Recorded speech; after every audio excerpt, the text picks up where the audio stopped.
How's it going, everybody? It's Art here again, and right now we're in the Vibrant Performance booth, and I'm here with Manny Alvarez, who built probably the most beautiful Mustang I've ever seen in my life. So Manny, what is this car, and what's the purpose of the build? So it's a 2020 GT500, and purpose is big tire, no prep racing. Started off with the no prep Kings in the future class, and should be racing it in the Invitational next year, and we're coming for the championship. No, that's awesome. I remember when we first started talking, when you built this car, you said it was as a pro mod cage, and then what typically you do is you cut apart a car to build for the show, right? So how did you prepare this car? Started off as a Tim McAmis chassis, and then you had to cut up a brand new Mustang to get the quarter panels and roof and VIN tag and all the stuff off of it, and we went to Larry Jeffers for the doors and the front end. But then we took the front end to another level, because all the front ends available for this use the GT front end. And we, of course, wanted to be different, and we love the GT500 front end.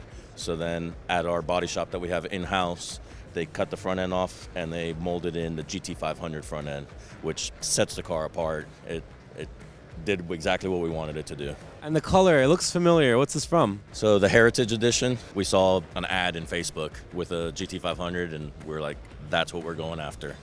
And it's dazzled up a little bit. You know, the normal Heritage is a little bit more bland, and we just started mixing in a little blue until we got the color we were looking for, and then added the little red pinstripe. But the whole theme is the Heritage Edition. So what kind of drivetrain do we have in this car? We got a Steve Morris 572 481X, and then Rossler transmission, Pro Torque converter, Merlot rear end. It's a floater. It's his latest and greatest. Steve does an awesome job on the motor. We can typically get 50 passes before it needs to be freshened up, and then typically he just puts a set of rods in it, looks over everything, and God, he sets everything out on the table, checks every single part. If he finds a little crack, a burr, anything that he's not happy with, he replaces it. But it's usually a pretty straightforward deal. And man, when he gets this motor, it just works. Put 50 passes on it and then freshen it up. This turbo is the size of an engine. What's the turbo size, and what kind of brand is it? So it's a Hartz 140 millimeter turbo. This started off from the diesel tractor pool world, and on a diesel motor, that thing will make 150 psi of boost. But on this motor, maximum is probably about 50 pounds. We typically run 40, 45, depending on what the track conditions, the temperature, what the track will hold. These cars really can never use all the power they make on the no prep track. How much power does it make?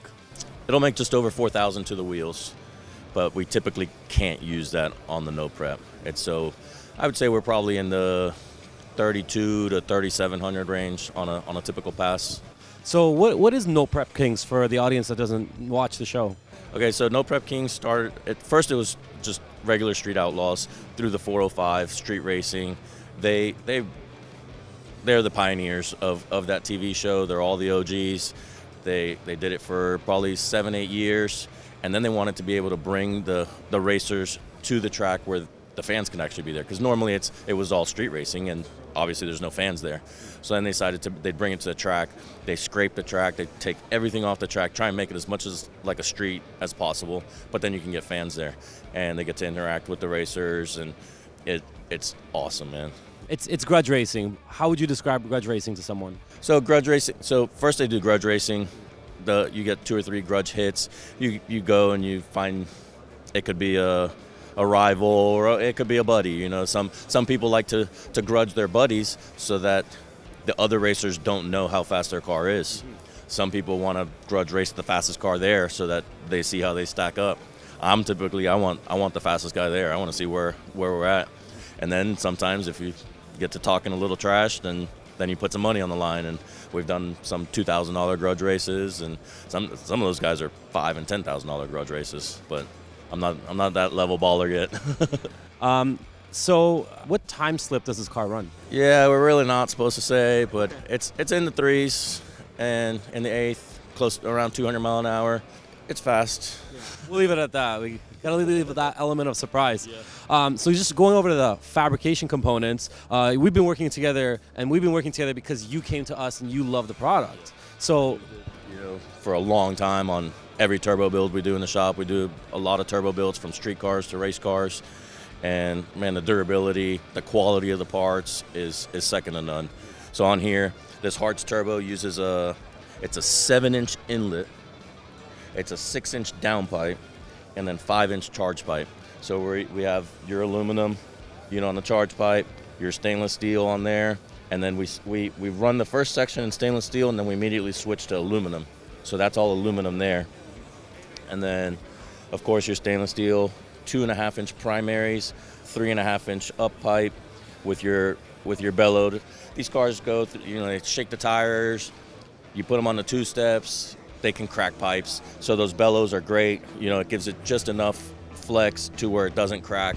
We've already raced this car probably over 100 passes and really haven't had anything crack or nothing.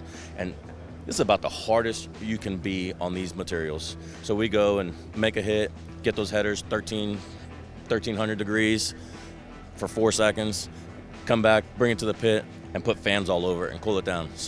And cool it down as fast as you can. And then as soon as you get it cooled down, you go up there and you heat it up to 1300 degrees again. It's about as hard as you can be on stainless steel, and man, it holds up. So you mentioned that you've done 100 passes, but everything here looks brand new. This car looks like it just got a brand new paint job. What did you do to get it looking like this? So obviously we care about looks. We want to be fast, but we care about looks and how it turns out. You gave me the opportunity to have the car over here. I wanted it to look like brand new. So we brought it back to the shop right after the last race. We tore it all down. We repowder coated everything, re-ceramic coated everything. There's a couple of little scratches on the hood, a scratch on the door, a scratch on the quarter. So we ended up just repainting the whole car. So it's brand new paint, brand new powder coat. And then I guess I left one thing out, the Turbo Smart electronic wastegates. It's the latest technology for a turbo car. Best thing that ever happened to a turbo car. Like before, we had to figure out how much CO2 to put on top of the gate to make X amount of boost. And then as your back pressure changes, you need more CO2.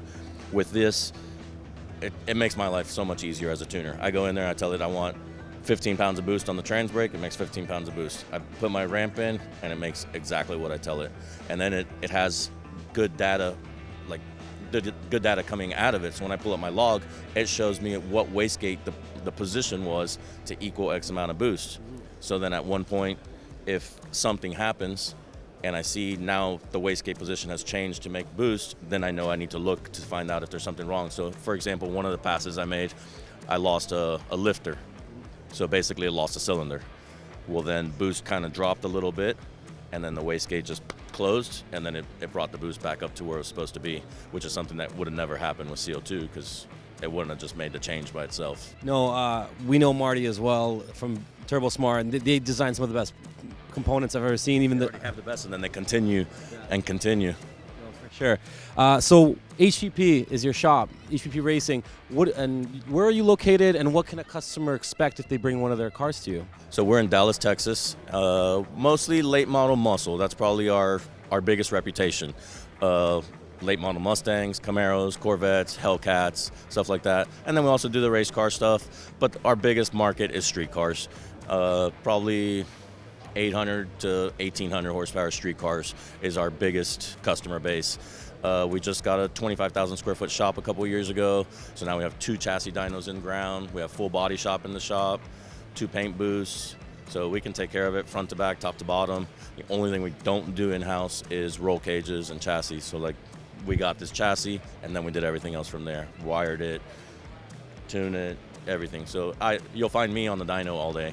So pretty much Monday through Friday, I'm on the dyno or both dynos all day. And then we got Brad, and now in our current shop we got 17 lifts. So we're moving a ton of work to do there.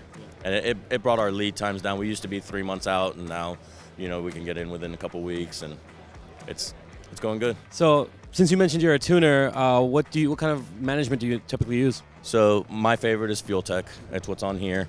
It's the most complete EFI system you can get.